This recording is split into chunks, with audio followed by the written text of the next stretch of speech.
Morning, I'm Steve Brookman. It's a good friend of mine, Paul Ely. Right. We're fishing here with Shane Pullen today. We're on Seaford Beach on the East Sussex coast. Just to have a little chat about the tackle we use and why we use it, and the different variants of rods, reels and lines that you can use to target the place like we are today. If we start off on reels, we're fishing fairly clean ground out here. It's mostly shingle beaches around the southeast and the south coast of England. A lot of that lays out onto sand, mud banks, sand banks, but it's majority of it is clean ground. There's no need for real heavy tackle. Use a tackle that's balanced with the tides and the fish that you're aiming at. All of these are available from Vils. This is an Achios Curo STR.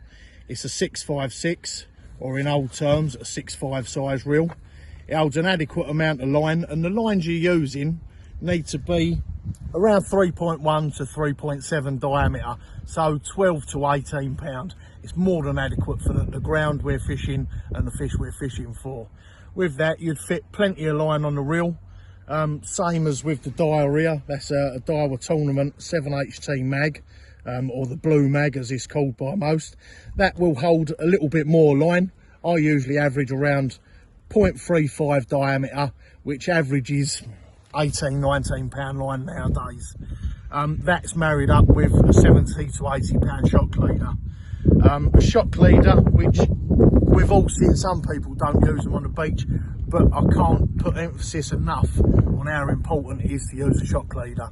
Not just because of the fishing, it's for the safety of the other anglers and the public around you. If your line was to part company, even with a simple overhead cast, that ledge travelling at such a speed, it'll really do some damage to the public, other anglers, property, all alike. So really use a shock leader. As an average, people say you should use £10 of shock leader for every ounce of lead you're using. So a 6 ounce lead, an absolute minimum of £60 shock leader.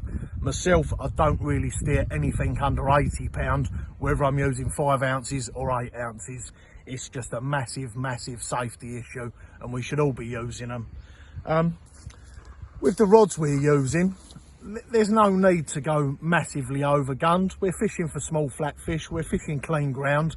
There's no need for fishing big heavy rods like what they do up on the northeast coast and obviously on the tournament field.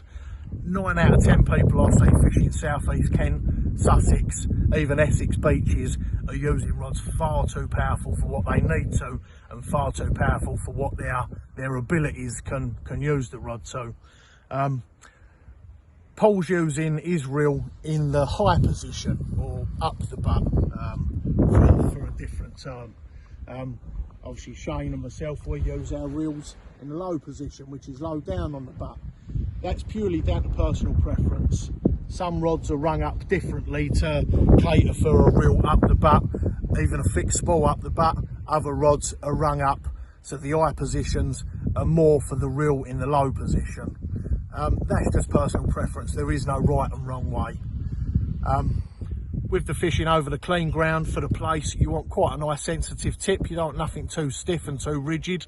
We're not having to use big leads in these tides. We're not using big baits. We're using smaller worm baits, tipped off maybe with a bit of squid, a little bit of ragworm or a bit of shellfish. That's more personal preference, whatever baits you want to use on the day that you're fishing. With the rods, obviously, there's a big dispute whether glass tips are for bite detection and they're better for sitting in the tide, and carbon tips. Myself, I really do like a carbon tip rod for casting.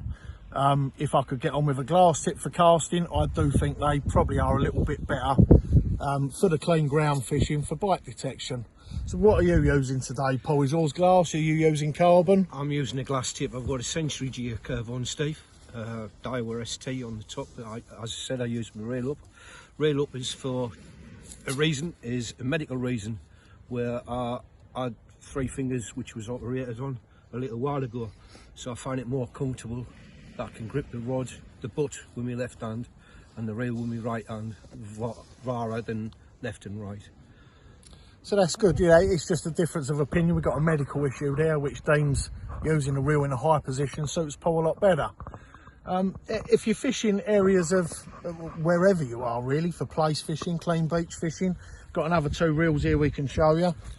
This is fairly new to the market. This is a Pen 515 Mag 4. A superb reel straight out the box. They don't need a great deal of work to get them running sweet. Load it up with line, make sure you've got your shock leader on it, get fishing. The 515 is perfect for the place fishing. It's just got that little bit higher gear ratio, so to retrieve, if you are over a little bit of mixer ground, it'll get your rig and your fish up off the bottom that little bit quicker. I'm ready to stick a bait out using the 2-hook loop rig this time. I'm just going to plonk the lead on the ground and just do a standard ground cast. But to start off with a ground cast, obviously you want to start with a tip low to the floor. You want the rod pointing back, sort of 45 degrees behind you. Just stick the lead out 90 degrees off of the tip. Gently stick it down on the bait.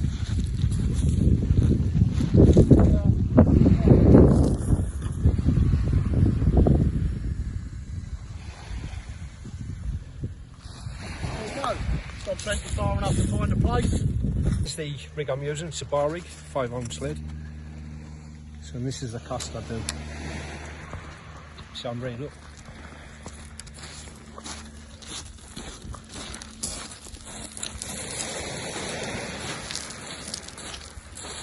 The lead on the floor, which is ideal. It's a nice flip. 45 degrees.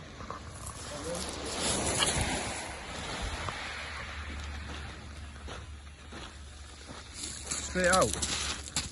Another little tip when casting a multiplier. This goes for whether you use your reel in the low water high position, any sort of multiplier casting, is the thummy. All that is a bit of push bike in a tube. Fits nice and snugly over your thumb, and the idea of it is to help you grip the line over the spool. It stops a bad thing that experienced multiplier use. It's called thumb slip. It can end up causing crack offs. You never know where you're going to send the lead. If it be down the beach, God forbid that no one's in the way of that lead. So real important is use a thummy, get a good grip over the spool, and it just makes things that little bit safer. Another method you can use is what Shane uses on his rod. You can buy these from Ville. This is a bit worn and torn. Shane, you need to renew that. But this is a stretchy piece of rubber. You pull that up and over the spool and stick your thumb down on it. As soon as you release, it pings back out the way. It's not going to interfere with your line or your reel. And same again, it has a desired effect of giving you a good grip of that spool as you're casting, especially as the rod loads up and you're at full compression. It puts a lot of pressure on that spool and it just lets you get a good grip of it so it doesn't slip under your thumb. Really good in wet weather.